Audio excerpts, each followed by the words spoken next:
In the heart of classical Athens, a city renowned for its intellectual flowering and democratic ideals, existed a brutal contradiction. A deeply entrenched system of slavery that included women subjected to violence, control, and public degradation. What did it mean to be a doul, a female slave, in a society that worshipped liberty for citizens but bound others in chains? Slavery in ancient Greece did not emerge from a singular event, but from a centuries-long pattern of conquest, trade, and social stratification. By the 5th century BCE, Athens was a slave society in every economic and institutional sense. Female slaves, known in legal terms as douli, came primarily through warfare, piracy, and slave markets. They were typically non-Greeks, seized from Thrace, Phrygia, Lydia, or regions around the Black Sea.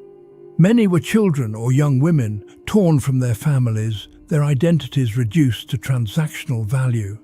While male slaves might work in agriculture, mines, or as household servants, female slaves often faced far more invasive roles.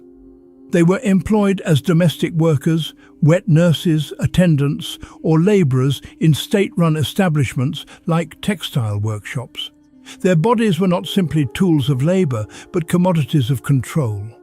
In the Oeconomicus, Xenophon describes the expected obedience of female slaves, emphasizing the owner's power to train them like animals, a concept as dehumanizing as it was systemic. Marriage offered no protection. Female slaves were legally incapable of marriage. Any union they formed had no standing under Athenian law. Their children, whether born of another slave or their master, were not recognized as citizens.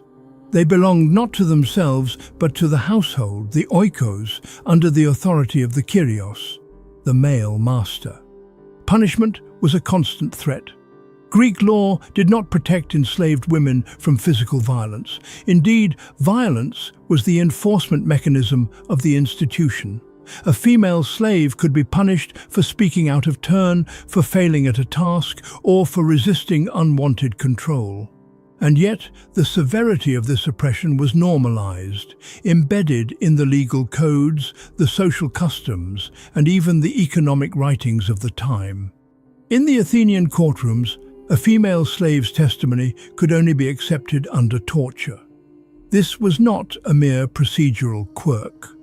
It reflected a legal system that presumed slaves could not speak truth unless under pain, as their voices were considered inherently unreliable unless wrenched from them by suffering. Thus began a life defined by others' will, foreign in blood, owned in body, and silenced by law. Whipping supervised in civic spaces of Athens.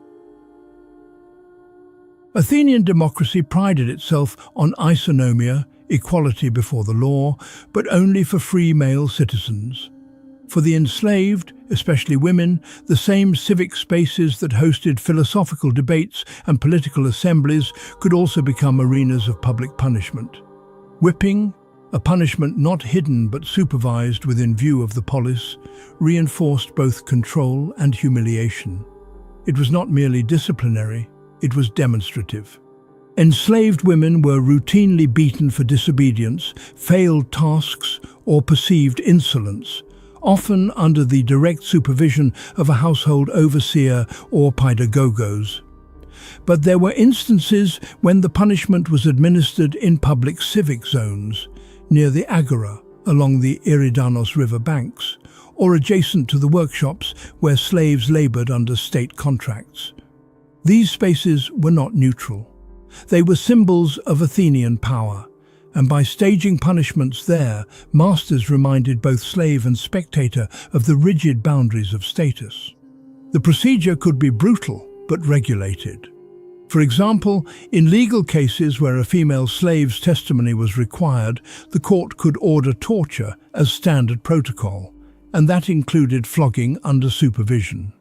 In Demosthenes against Untold, the speaker notes a situation involving a slave woman whose testimony required confirmation through physical coercion. a clear reflection of how intertwined legal and violent control were. Enslaved women working in state-regulated public establishments, a system organized under Solonian reforms, faced even more exposure. The whip itself, typically a leather strap, mastix, was both a weapon and a symbol. It appeared in vase paintings, held by slave masters or guards, silently conveying its everyday presence in the lives of the enslaved. Such punishments were meant to dehumanize through exposure. Whipping in civic view did not elicit sympathy. It reinforced the social order in which pain affirmed ownership. The fact that a punishment could be supervised in the open and yet attract no legal reprisal or moral outcry reflects how fully accepted the institution of slavery was in the democratic heart of Athens. In these acts, the Athenians laid bare a contradiction. The same society that birthed the concept of political liberty also legitimized the public torment of those it refused to see as human. Marking with heated bronze tools in Athens. To be enslaved in ancient Athens was to live under the constant threat of bodily violation, but for many female slaves, that threat materialized in the form of permanent branding. The use of heated bronze tools to mark slaves, particularly women, was not merely punitive. It was an institutional act of dehumanization, a permanent reminder of status, burned into flesh. Branding in Athens, while not universal, was widely practiced in contexts where control and identification were prioritized. Female slaves who worked in bathhouses, regulated quarters, or state-supervised establishments were particularly vulnerable. When forced into regulated service, these women were often marked with heated iron or bronze, a practice referenced obliquely in comedic plays and confirmed through literary and legal sources that described their marked condition.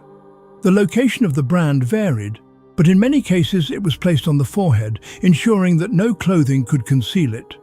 This made reintegration into free society impossible. The mark itself might indicate ownership, profession, or simply the status of enslavement. The tools used, bronze rods, iron stamps, were likely heated in open flame. The process was agonizing. There are no surviving first-hand accounts from enslaved women, as their voices were excluded from the written record, but the legal silence surrounding the practice speaks volumes. In addition to identification, branding served as deterrent. A runaway slave marked by bronze could be immediately recognized and returned or punished further. The politai, Athenian officials responsible for market regulation, were known to inspect enslaved people for such marks during transactions. The branded body was thus not only owned, it was certified, like livestock. The Athenians saw these marks not as cruelty, but as administrative necessity. Yet each seared symbol testified to a deeper reality, that in a city that sculpted ideals in marble, it also burned its hierarchies into human skin. Assigned endless household tasks with no legal rights. For countless enslaved women in Athens, the walls of the household, the oikos, were both workplace and prison. Unlike male slaves who might toil in fields, workshops or quarries, many female slaves were bound to domestic service, a life defined by exhausting repetition and constant vulnerability. Their days began before sunrise and stretched into the night, filled with endless tasks that demanded their bodies, their attention, and often their silence. The duties were relentless. Cooking meals over smoky hearths, grinding grain into flour, carrying heavy water jars from fountains, weaving at looms until their fingers blistered, cleaning floors, tending children not their own, nursing infants, and caring for the sick or elderly. Every aspect of household labor fell upon them, with no reprieve or recognition.